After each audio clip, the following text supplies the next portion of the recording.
예. 개혁신당 이준석 의원 전화 연결해서 좀 현안 짚어보겠습니다. 의원님 안녕하세요. 네, 안녕하세요. 네, 오랜만입니다. 예, 오랜만입니다. 예. 정치권 들어오신 지는 벌써 한 12년쯤 되는 걸로 제가 기억이 되는데, 예. 국회의원 활동은 이제 두 달째인가요? 예. 어떠십니까? 해보시니까. 다른 것보다도 제가 여의도 정치권에서 사실 국회 본회의장 들어가는 것 빼고는 웬만한 건 다 해봤었기 때문에 네.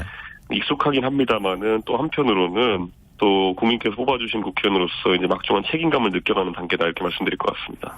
네, 지역구가 경기도 화성을이시죠? 예, 맞습니다. 예.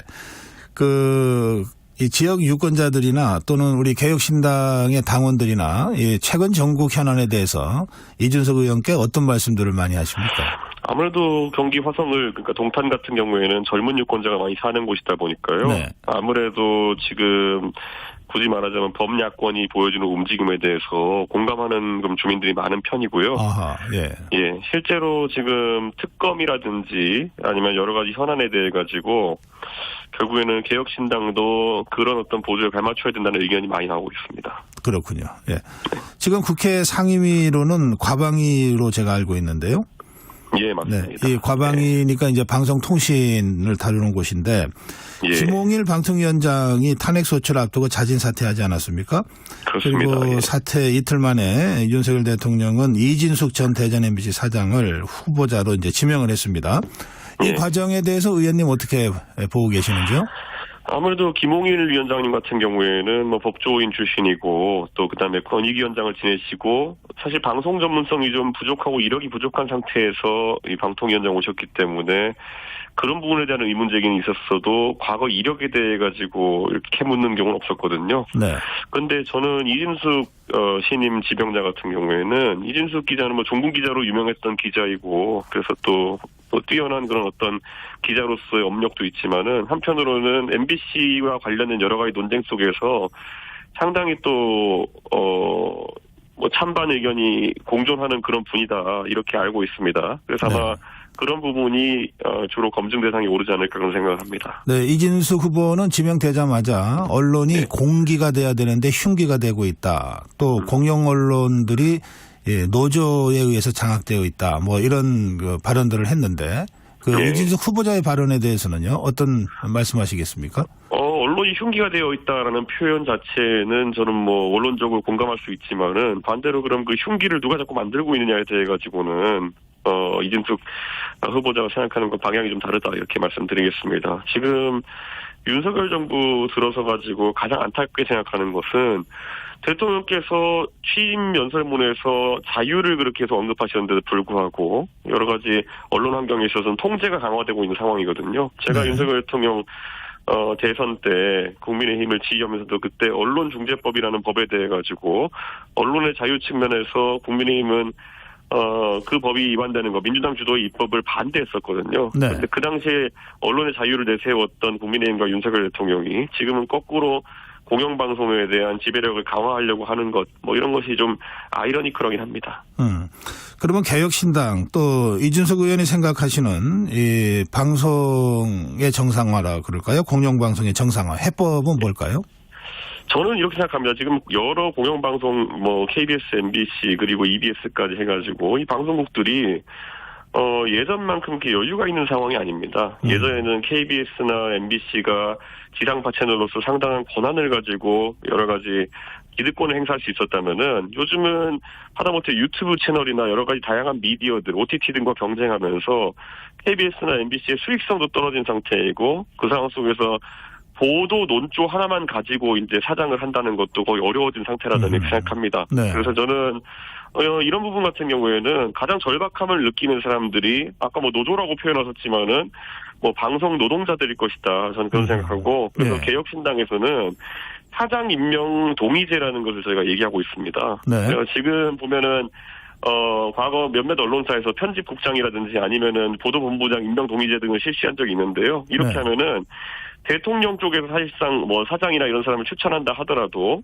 그 회사의 방송 노동자 중에 한 60, 70% 정도가 동의하는 사람이 아니면은 임명이 거부될 수 있도록 하는 제도인데 이런 것들이 저는 뭐 지금의 방송 3법으로 대치한 전국 속에서 합리적인 대안이 될 수 있다 이렇게 생각하고 있습니다. 네, 그러면 지금 말씀하신 것을 이 입법으로 추진하고 계십니까? 우선 저희는 이번에 통과시킨 방송 3법 플러스 방통 입법이 거부권을 맞을 거라고 예상을 하고 있습니다. 네. 예, 그렇기 때문에 그렇게 되면 또 공전되는 것이거든요. 네. 이게 21대 그때 이미 거부권 맞은 것들을 지금 민주당은 다시 올려보내는 정도의 정치적 행동을 하고 있는 상황이고요. 그럼 실질적으로 대안이 무엇일지는 토론을 해야 되는 거고 저희가 입법을 할 것이기 때문에 개혁신당은 그분에 선명한 대안을 내고 저희도 입법을 아마 할 겁니다. 그거는. 알겠습니다. 예. 김홍일 방통위원장 탄핵과 관련해서는 이 개혁신당은 탄핵 소추안 발의에 참여하지 않은 거죠? 예, 맞습니다. 예. 그런데 아까 이제 후임자 이진숙 후보자에게 대해서는 좀 논란이 있을 수 있다 이런 말씀하셨는데 예. 지금 상황을 보면은 야권에서는 다시 이진숙 후보자가 방통위원장에 임명이 되면 또 탄핵으로 갈 가능성이 좀 높아 보이거든요. 그럴 경우에는 이 개혁신당은 어떤 입장을 취하실 것 같습니까? 제가 김홍일 위원장의 탄핵에 대해 동참하지 않았던 것은 김홍일 위원장이 하신 행동 중에 저도 불만 있는 게 굉장히 많습니다. 하지만 한편으로는 탄핵이라고 하는 것은 이렇게 예단해가지고 이 사람이 이런 행동을 할 것이다를 갖고 해서는 안 되는 거거든요. 네. 근데 그 당시에 나머지 이제 민주당이나 다른 정당들에서는 김홍일 위원장이 박문진 이사 선임 절차를 진행할지도 모르니까 미리 탄핵해야 된다 이런 말에는 공감하기 어렵고요. 아하. 저는 한편에서는 또 그래서 김홍일 위원장이 그렇게 성급하게 추진하지 말아달라. 물론 저도 할 거란 얘기는 들었습니다만은 일이 일어나기 전에 예단해서 움직이는 것은 탄핵이라는 절차의 취지에 맞지 않다 이런 생각해가지고 저는 이진숙 신임 지명자에 대해서 똑같은 생각입니다. 네. 이진숙 위원장이 과거에 어떤 말을 했는지는 우선 검증은 해야겠지만은 탄핵 자체는 방통위원장이 임명되고 난 다음에 구체적인 직무상의 잘못이 있어야 할 수 있다. 네. 그냥 단순히 좋다 싫다로 할 수 있는 게 아니다. 저는 이렇게 생각합니다. 알겠습니다. 네. 네. 자, 어제 국민의힘이 해병대원 특검법과 관련된 필리버스트를 하다가 종료가 되고 나서 해병대원 네. 특검법이 이제 통과가 됐습니다. 예. 대통령실은 거부권 행사를 이제 바로 시사하고 나섰는데요. 이 상황은 어떻게 보고 계십니까? 사실 예상된 절차 아니겠습니까? 그런데 어제 저는 본회의장에서 상당히 놀랐던 게 제 정반대편 쪽에 이제 안철수 의원님이 앉아 계셨는데요. 네. 사실 안철수 의원님이 표결 절차가 진행되기 전까지는 본회의장에 안 나오셨어요. 그래가지고 재석 명단에 안 끼어 있었는데 막판에 이제 표결 절차가 진행되니까 자리에 앉으셔가지고 바로 이제 찬성 누르시는 거 보고 안철수 의원이 말과 그때 공언하신 내용과 실제 행동이 일치한다. 아하. 굉장히 큰 용기를 내신 것 같다. 우선 이게 제 첫 번째 논란 거였고요. 그리고 국민의힘은 필리버스터 과정을 거치면서 또 자기들끼리는 내부의 단합이 좀 된 거로 보입니다. 네.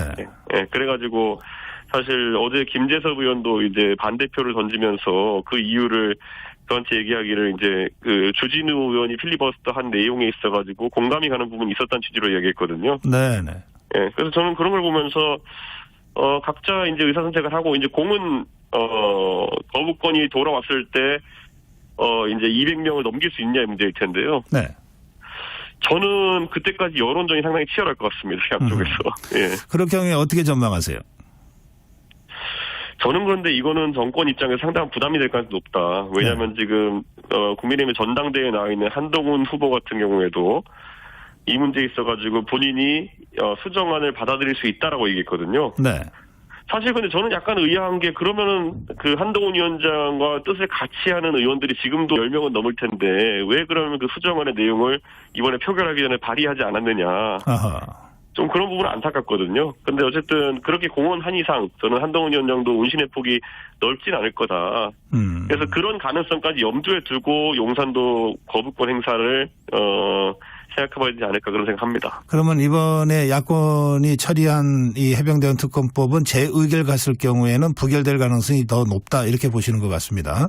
지금 상황에서는 그렇지만은 뭐 안철수 의원님이 보여준 용기라든지 몇 가지 더 노력해야 될 부분이 있을 것 같습니다. 네, 지금 말씀하셨는데 한동훈 후보에게 그러면 수정안을 내라 이렇게 요구한 적이 있지 않습니까? 예. 네.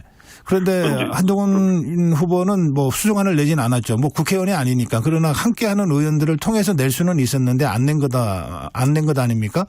예, 그렇습니다. 어떻게 평가하십니까?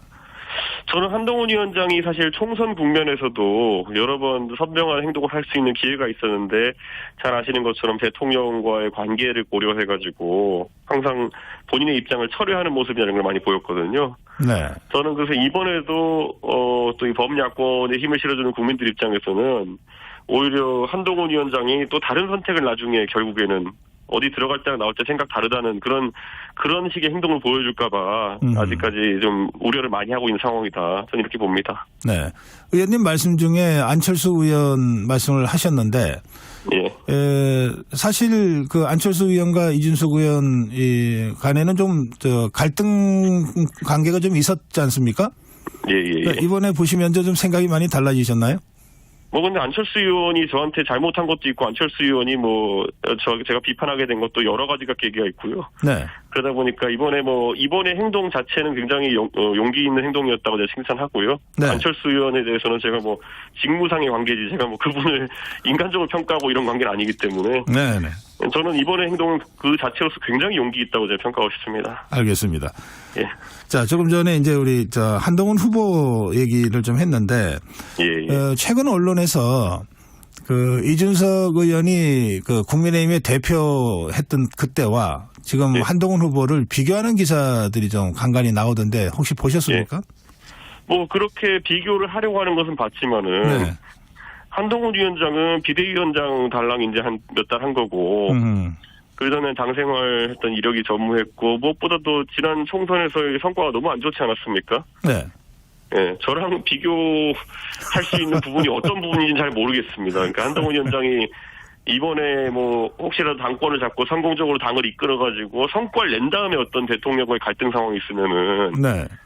야, 저긴 또다시 이겨도 아니면 잘해도 또 쫓겨나냐 이렇게 되는 거겠지만은, 이번에 한동훈 위원장은 윤석열 대통령이 아니었어도 정치적으로 물러나야 되는 상황이었고, 그리고 어제 또 이제 모 언론사 간부분이 공개한 정보에 따르면은 지난 총선에서 한동훈 위원장이 결국에는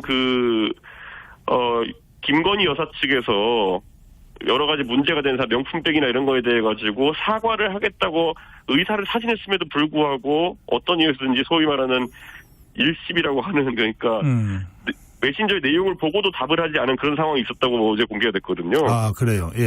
예, 그 사실이 맞다고 한다면은 이거는 사실 총선의 변곡점이 될 수 있는 부분을 본인이 스스로 내찬격이 되는 거거든요. 네. 이거는 사적인 감정으로 인해 가지고 공적인 선거 지휘의 임무를 망각한 것이라고 지적받을 수밖에 없는 상황이기 때문에 저는 아마 한동훈 후보 측에서 오늘 빠른 시점에 그것에 대한 해명이나 아니면 상황 설명이 있어야 되지 않을까 그런 생각합니다. 네, 알겠습니다. 총선의 변곡점이 될 수도 있었던 기회를 한동훈 당시 비대위원장이 그냥 차버렸을 수 있다 이런 취지의 말씀이신데. 예. 국민의힘 당대표를 하시고 지금 전에 말씀에는 이제 나는 대선을 승리로 이끈 당대표였다. 이제 이런 취지의 말씀을 하신 것 아닙니까? 예. 만약에 이준석 의원이 이번 총선을 국민의힘 대표로서 지휘했다면 다른 결과를 낼 수 있었을 것이다라고 하는 생각도 혹시 하십니까? 저는 강서 보궐선거 끝난 직후에 만약에 국민의힘이 변화의 길로 갔다고 한다면은 최대한 130, 140석까지 할 수 있었을 것이다라는 전망을 그때 이미 한 적이 있습니다. 이번에 당권 주자 중에 한 사람이 원희룡 후보도 지금 같은 얘기를 하고 있거든요. 내가 당 비대위원장이 됐다면 결과는 좀 달랐을 것이다. 이건 어떻게 보십니까? 원희룡 지사도 정치 경험이 많고 굉장히 똑똑한 분이지만은 선거 지휘에 있어가지고는 실적이 아직까지는 없으신 걸로 알고 있습니다. 네. 그렇기 때문에 원희룡 지사가 그렇게 자신감을 보이는 건 알겠지만은 과연 어떤 전략으로 그렇게 했을 건지에 대한 구체적인 내용을 들어본 게 없거든요. 네. 그렇기 때문에 판단하기가 좀 어려울 것 같습니다. 아마 제가 했으면은 저는 제가 예전에 했던 것들 예. 결국에는 지금까지 국민의힘이 잘 하지 못했던 호남에 대한 정책이라든지 네. 아니면 젊은 세대가 좋아할 만한 아젠다라든지 이런 것들을 띄울 수 있는 그런 방법들이 있었지만은 원희룡 이제 전당대회 진행되니까 다들 그런 걸로 경쟁하겠지만은 원희룡 그 지사님이 어떤 아이디어로 하실지는 약간 감은 안 잡힙니다. 그렇군요. 예. 예. 그 홍준표 시장이 계속 전당대회 관련된 발언을 공개적으로 지금 해오지 않습니까? 예, 예. 그런데 이제 그 발언 중에 보면 이준석 대표가 그 한동훈 후보보다 낫다, 질적으로 다르다, 뭐 이런 얘기도 있어요. 예. 그런 말씀 들으면 어떠세요? 아무래도 홍준표 시장은 지금 시장직을 하고 계시지만은 국민의힘이라는 당과 그 전신에서 두 번 대표로 선출된 전당대회에서 두 번 선출돼 본 분이고요. 그렇죠. 그리고 한 번 대선 후보로 또 전당 선출된 분이기 때문에 그것에 있어서 본인의 어쨌든 그 지위라고 하는 것 아니면 이력이라 하는 것이 단순히 누가 지명해가지고 비대위원장 되고 이런 것보다는 훨씬 중요하다고 생각하셨던 것 같고 그 맥락에서 저도 선출된 당대표였기 때문에 좀 다르게 생각하시는 것 같습니다. 그 홍준표 시장하고는 요즘도 가끔 연락하십니까? 예, 가끔 연락드립니다. 네. 그 이준석 대표에 대해서는 어쨌든 좀 각별한 생각을 홍준표 시장이 하고 계신 것 같더라고요. 홍준표 시장님은 그것보다도 저라면 그냥 보수 진영 전반이 무너질까봐 그거 걱정이 굉장히 크십니다. 아, 그래요. 네. 참 말씀 그렇게 하시니까 예. 우리 이준석 의원은 보수입니까, 진보입니까? 글쎄요, 저는 제가 지금까지 보수적 성향을 갖고 정치를 해왔고 지금도 그렇다 생각하고요. 다만 그 보수가 윤석열 대통령이 하시는 행동이 보수라고 생각하지 않기 때문에 윤석열 대통령과 뜻을 같이 하냐에 대해 가지고는 아니다 이렇게 말씀드립니다. 그러면 윤석열 대통령이 지금 하고 있는 것은 그럼 어떤 거라고 생각하십니까? 그러니까 이런 거죠. 비판을 하려면 정확히 의도가 뭔지를 알아야 되는데 우리 국민들 다 지금 보시면서 윤석열 대통령이 정확히 뭘 하고 싶어 하는지 모르실 겁니다. 예를 들어서 대통령이 집권하신 지 이제 3년차가 다 돼가는데 대통령이 경제정책을 한 문장으로 설명하라면 어떻게 할지도 저도 모르겠고요. 대통령의 교육정책이 뭔지도 모르겠고 통일정책이 뭔지도 잘 모르겠습니다. 그러니까 방향성이 정확히 있지 않기 때문에 오히려 어떻게 평가해야 될지 잘 모르겠습니다. 윤석열 대통령에 대해서는 입장을 정리하기가 쉽지 않지만 그러나 예. 본인은 이준석 의원 본인은 나는 보수다. 그리고 보수 정치인으로 활동해왔다. 이런 말씀이시군요. 저희는 보수적 성향을 가진 자유주의자라고 저희를 얘기합니다. 예. 예, 알겠습니다. 어제 저희 프로에 인요한 의원이 나왔었거든요. 예. 근데 인요한 의원은 이제 저랑 대담하는 중에 아니 이준석 의원도 우리 같은 식구입니다. 이런 말씀을 하셨어요. 그거는 말로는 항상 그렇게 하시는데요. 네, 다른 데 가서는 도덕이 없다 그러고 이러고 하시기 때문에요. 예. 네, 이게 원래 도덕이 없다가 영어로 he has no ethics의 정확한 직역체거든요. 그러니까 인조한 의원님이 무슨 말씀하시는지는 알겠는데요. 예. 이 정치적 언어를 거기도 어떻게 해석해야 될지 모르는 말씀만 많이 하시는 것 같아서 안타깝습니다. 예, 좀 다른 현안도 몇 가지 짚겠습니다. 예. 지금 더불어민주당이 현직 검사 그것도 이재명 전 대표를 수상 검사에 대한 탄핵을 지금 추진하고 있잖아요. 발의가 돼 있는 상태 아닙니까? 네. 이 상황은 이준석 의원께서는 어떻게 보십니까? 더불어민주당에서 계속 얘기하는 그 검사들의 비위나 아니면 그 가능성에 대해서 네. 이제 자극적인 것들이 튀어나오고 있거든요. 무슨 그 해당 검사도 항변했던데 무슨 어디서 용변을 받니 안 받니 이런 식으로 흥미 위주로 가고 있는데 저는 민주당이 오히려 조심해야 될 게 뭐냐면은 이재명 대표와 관계된 재판이라든지 아니면 그 공소 유지해야 되는 검사라든지 이런 사람들을 지금 탄핵하게 되면은 그분들의 비위와 관계없이 이재명 대표가 재판에 영향을 끼치려고 한다는 의심 받을 수밖에 없거든요. 네. 저는 근데 그런 상황을 왜 만들까 이런 생각이거든요.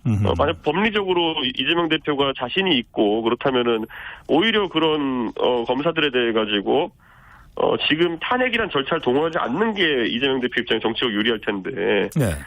저는 지금 그래서 재판 절차를 지연시키거나 아니면 재판에 압력을 가하려는 의사가 아니라면은 굳이 그런 행동을 할 필요는 없다. 저는 그런 생각입니다. 예. 지금 이재명 전 대표는 지금 이제 연임에 도전하고 있는 것 같고요.